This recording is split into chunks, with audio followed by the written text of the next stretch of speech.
Thanks for tuning in today to Look Before You Speak. We have a very special guest today who's working in ceramics, Michelle Lewis, and she's going to tell us a little bit about herself. And this is the first time we've had a clay artist actually in the studio, so we're very excited about that. And as you're aware, with the program, this is a time to really slow down and look at what the artist is doing, how they're creating, putting things together. And we're trying to learn some things about their creative process and their thinking process. So thank you so much for being with us today. Yeah, thank you for inviting me. And we're going to take a little break and get set up, and then we're going to return and we'll jump into this and find out more about you. For the past year, I've been making geese. These are kind of abstracted geese that started out as a bottle form. Before I came here, they were straight, and on the car ride, a couple of them tipped over. And then this is actually what I would do to them. They're really funny. So they're soft objects right now. Yeah. They're soft, yeah. They didn't they didn't set up really at all. So they're really, you can see when I touch them, it leaves like smudges. But it's a really good time to work on the necks and kind of torque them, and that's. So what stage is this? Is this greenware, pre-greenware? This is greenware, yeah, very green. So I threw these this morning, and they're a little thick, so they take a longer time to dry out, set up, and be leather hard, or to where maybe you'd want to trim them or alter them without having fear of the form like collapsing, you know. And what is the significance of geese? Well, I've worked in Butte for a long time. See, this is just not. It's a little goopy. And I've had the opportunity to work in the arts. I went back the fall of 2016, and I got invited to work at a house museum that my friends were managing. They started a humanities in Uptown? In Uptown Butte, yeah. So it's the Clark Chateau. It's one of the Copper King's sons' mansions. Yeah. So it was built in 1898 and has been, it was only a house briefly, but then like the Fez Club was there, and then the Butte Silverboat Arts was in there, and then there was a little lull after that. So they had, it's government owned, so they had sort of open proposals for nonprofits to take over the space. And my friends started a nonprofit about mentorship and providing cultural programming, readings, just different sort of things that people could go to and enjoy that were a little, you know, again, kind of like your, what you're looking at doing in making these things more accessible and making people feel like they can enjoy art and go to play readings and not feel like it's a big thing. Yeah. So one of them, long story short, one of them, there were two ladies, and one teaches in Chicago in the fall. So I went and watched the chateau and just had a really great experience in this new place. I was there for about 4 months and interacted with the community in a new way. So I'm just kind of like just bending the necks. It's not a very complicated process. Just to go back to what I'm doing and just kind of torquing these. But so these have been thrown on a wheel. These have been thrown on a wheel. Yeah. So just like making a bottle. Really appreciate you doing that for us today. Oh yeah. And this is also kind of a longer process, and you use a paintbrush, and it's kind of silly looking. I think this whole thing is really silly for the subject matter. Sometimes they're just like a little too funny for what they're about. But now I noticed that, you know, at this stage, the clay is really elastic. And so how much time do you have to shape this before you have an accident, essentially? Oh, there's accidents all the time, like coming over here. Now I have already a 50% loss rate for these. And they're really like bowling pins too. So there's all of these things that are acting and saying like, maybe you should make cups or something instead. Like the universe is like, maybe you should figure something else out. But this could actually, they could set up and you could pull them like a handle. So like rehydrate them. Or I like messing with them at this stage, and then sometimes I'll have extra clay to kind of prop them up. But what I'm doing now is just giving them some posture. What kind of clay is this that allows you to? This is stoneware. Yeah, stoneware? It's a white stoneware. It's the shop clay for the university. And I like working with it. It fires really white, and it's strong.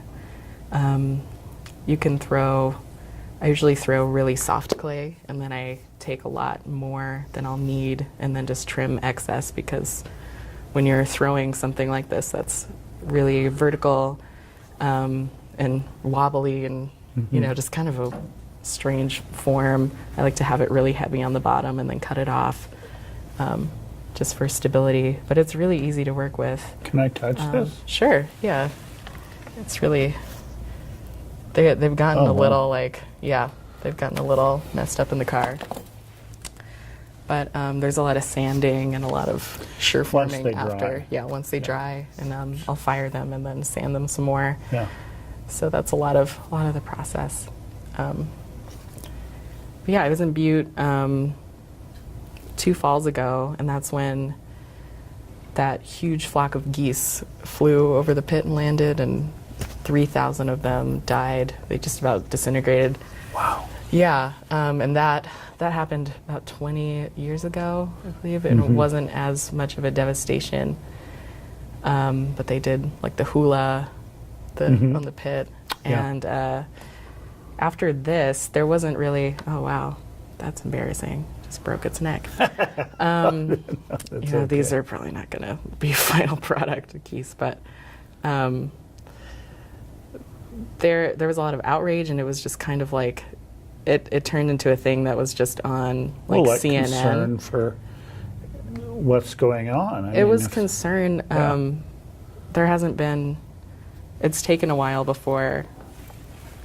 I feel like.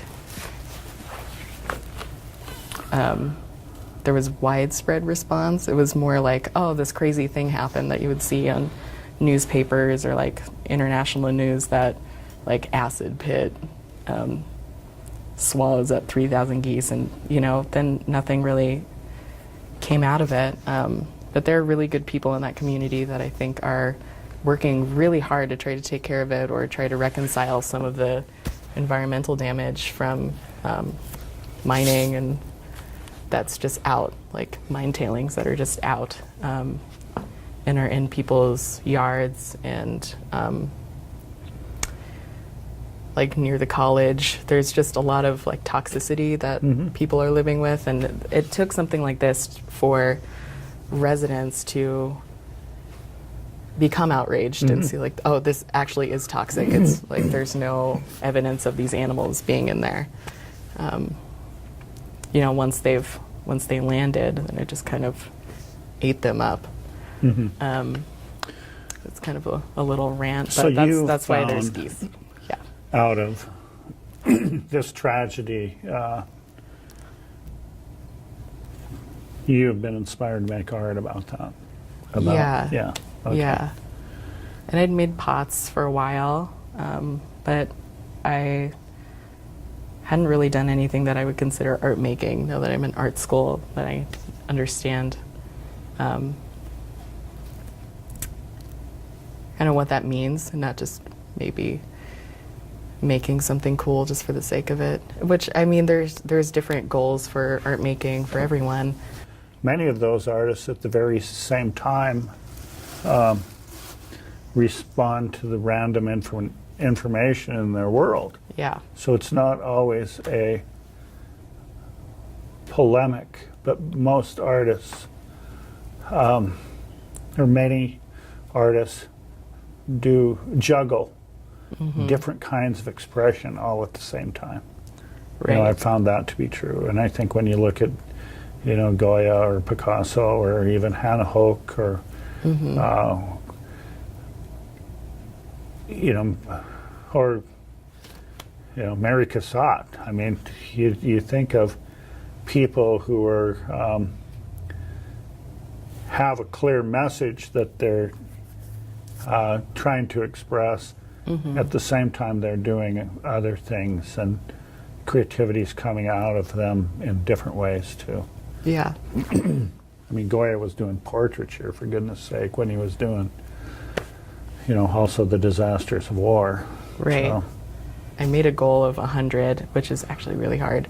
yeah. With how So how far are you along? And I started a new flock. I had a flock of I had a flock of about 30, and then they're in Butte. Well, a dozen of them are in Butte, and then kind of scattered around. But then I started a new one that. Is a and little- so you it's a little have different. some of these geese are finished, Yes. Yeah. and can you share images of those with us that we Oh, can yeah. put on Yeah, later? definitely. That would be great. I brought some actually. Oh, you did? Yeah, Okay, so good. I have some in each stage because really this is kind of it. Yeah. And then once it gets drier, then I'll cut the foot and make it a little more, I don't know, kind of narrow out the foot and then continue whatever line is going on with the neck. And then What makes is them a little the, more unstable. But. What's your thinking about multiples and deciding on a certain number? Yeah, You know what? You know, it could have been 3. yeah, It could have been 1,000. right. Yeah. You selected 100. Yeah. Well, that's my starting point. I have a show in November at the Chateau in Butte, and here's some fired ones. Oh. But they are like bowling pins, so I just, you know, there's still a lot of work that I need to do. Wow. Very cool. Very cool. I it's love the mostly balance in them. But 100 seems like I'm not a supposed safe to make. low number Oh, for me. yeah. And if I overshoot that, then that's great. But 100 would look good in a space. Boy, look at that color. Yeah, they're really white. They fire really white. I just saw a flock of tundra swans up on Sealy. Oh, really? Yeah. Oh, They were just beautiful. yeah. And they were squawking at me. I've been hearing some geese. Went on a walk yesterday and heard some by Look at that. That is really. kind of dangerous, but You know, as we look at these, and this is part of the concept of the program, and I have made a few qualifying statements about my Right. feelings about them, but we just need to be looking at them and appreciating what Michelle has done here with shaping and forming and what her vision is with this. And also the ritual of it, of deciding on the multiples in reinforcing the message about the intensity of loss. And so don't be making judgment statements, just look at and appreciate what it is we have here. And these have been fired one time. Do you One glaze time. these? yeah, I do. But the first flock, I was putting just a clear glaze and then using colorants like copper and iron, manganese, cobalt, which is what's in the pit in varying amounts and mostly iron. There's a lot of iron. So that was part of my content, that I was using the same materials that would have killed them on the surface until flock 2. And so you were thinking about this process Yeah. and then created one. It was going to be a bottle. I was planning on doing like a really large bottle project, and then saw another artist, I think it's like Avital Scheffer, that makes really long neck bottles, and I wanted that to be like the pit. But then I found that a lot of pots kind of turn out bird-like, so it made sense to just recreate the birds and then use that material on the surface. And no two are the same. Nope, they're pretty different. I'll usually throw at least 6 and then torque their necks in a group so you can kind of see how they'll nestle together. They are really, really expressive, really good in a larger group too. They interact Sure. really well. I think as we look at these and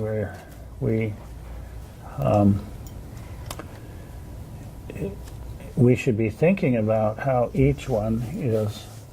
This isn't an addition like in printing, but each one is unique, and each one can be isolated or work together as a group. And that's part of your concept, I imagine, too. Yeah. You can have, you're talking about a flock of them. Right, yeah. So a really large flock. And they do, it was hard to bring a few of them, but I can send pictures of the larger flocks together. And we got mine tailings. That's glazed. And that's, and it's fine that you're touching it, just so you say that.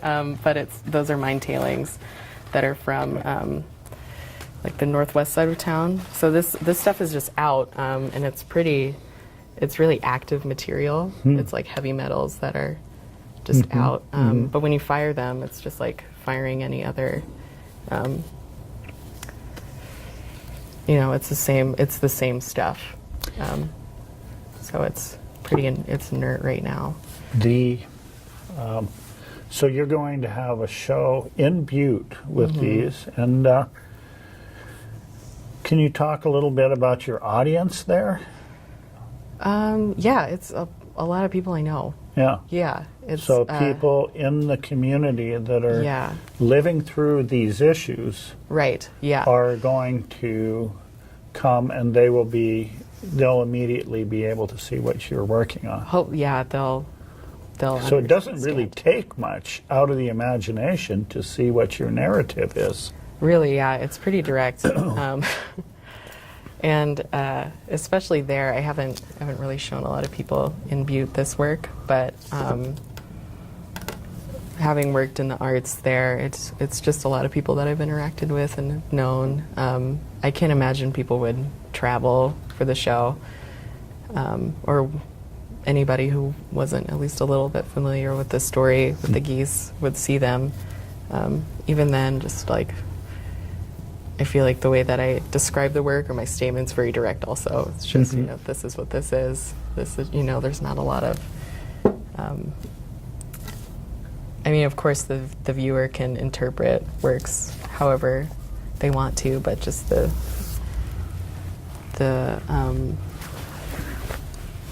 what's the word? Yeah, does it? Motivation. I think, is clear. and correct me if I'm wrong with this, it's not necessarily a lamenting. No. It is putting something out there that is reminding us of what the truth is. Yes. And that's different than...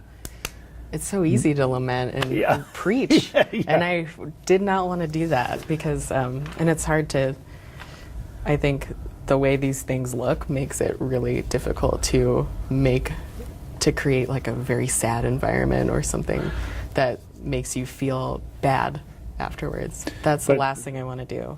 I think that this concept of creating these multiples of 100 also, it pales in comparison to 3,000 geese. Really, yeah. Yeah. But by creating those numbers, you're just putting it in front of people to just think about this. Yeah. Yeah, I would say that's a goal, just to think about it and not feel like you are a perpetrator. That's another thing, is showing this work in Butte, maybe causing people to feel like they contributed or like their family was in mining, because the mines just shut down maybe in like the early 80s. So there's people that have There's a lot of tragedy. worked, Yeah. in the mines, and now the whole town is dealing with that, and indirectly, being post-industrial, it's a different sort of environment. It's a different there's a different energy there. But it's not, I don't think it's depressed. I think there's a lot of really wonderful things happening, and a lot of people who are receptive to this, or receptive to talking about the pit, or talking about the Superfund site in general, and people who are willing to work and learn more and try to do what you can to, man, this is cheesy. I don't really know where I'm going with this. No, I think that, yeah. Artists always don't always have all that figured out. It's not, I think you're resisting the challenge of turning this into propaganda, which it isn't. You're throwing out a statement of truth.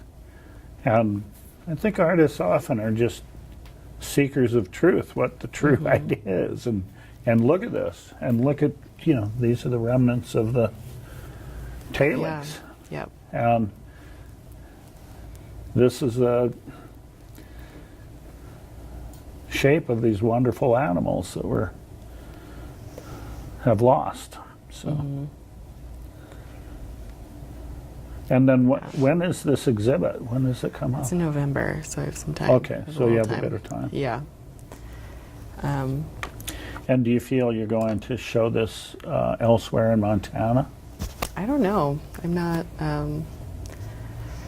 not totally sure. I've been doing it for, a year, and I think that's a lot of time to be doing this, but at the same time, really not any time at all. I did a small thing a couple of months ago and had some good feedback just in the art building. I'm in my undergrad, so I'm getting my BFA next spring. So I don't know if this will be part of it, or if this project will kind of close in November. It'll just have to see. So you can see an end to this. An end to making these. Yeah. Yeah. But I think by making these and by learning more about like the ceramic process in regards to like local clay and some like deep chemistry stuff that I can't really explain or wrap my head around still. I think I've found methods of working that I like, and I've found ways to move beyond this project. Yeah, there's a lot there. Like I started talking to this artist in Red Lodge who does what is it called? Not excavation, but he digs for ore. He got like platinum ore, and he uses copper sand, and he makes really simple forms and just focuses on surface and surface material. And I think that's another thing that I want to look at, because there's like some beginnings of that here, but it's just the material like stuck on it, and then a clear. Yeah.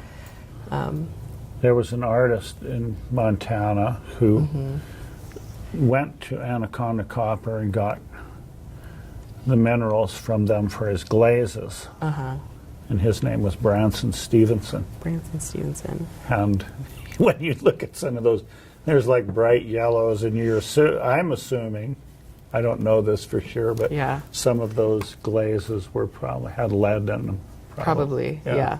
I mean, some of those really deep, profound colors that you can get with glazes It's probably lead. oftentimes have lead. It's like in lead them. or So- barium or something like that. And I'm sure they provided him with whatever he wanted in the 50s Yeah. and 60s, you know. You're going, oh yeah, you can heat that up and it'll turn, yellow Right. or blue or whatever. Yeah. And that's another thing is that since these aren't functional objects, I mean, they're lines, so you could use them as bottles, but that's another really silly thing. I don't have to worry about the audience or whoever's interacting with these like hurting themselves, in case there is something that Oh, would I see. leach. So, yeah. There isn't any But, contact like that. I don't know if our viewers know this, but in the early 60s was this movement called Crafts as Art movement. And actually a couple Montanans were involved in that, Peter Volkus and Rudy Audio. And one of the things that occurred, it's just like what's happening in these vessels, is utility was thrown out the window, and all of a sudden these became sculptural. Right. So ceramics, even though you're throwing this, you're acknowledging and paying tribute to creating a vessel, a container for something. And for most of history, that has meant, carrying water or grain or food or whatever it is. And these aren't for that. This is in your face. And that's what the Crafts as Art movement did, was say, these can also, look at these as sculptures. Right. These are sculptural objects. And so, well, I really, really appreciate you coming in today. Yeah. And you will share some images with us. Yes, And we can get those edited into the program. And especially, I think if we can get an image of the groupings, Yeah. that would really be great. Okay. And please check out Michelle's. Do you have a website? I don't. No, Okay, not right okay. now. But if you see the exhibit listed in the paper or locally, and you work at the clay studio as well? Yeah, I'm going to be there. I'm just going to be doing this all summer. So, Okay. yeah. So if you get a That'll be chance to good. visit the clay studio and drop in and say hello to Michelle, please do. And thank you so much for coming in today. Yeah. And letting you us so get much. insight into your process and this work and this idea that you're working with. That's so great. Thank you so much. Yeah, thank you. Okay.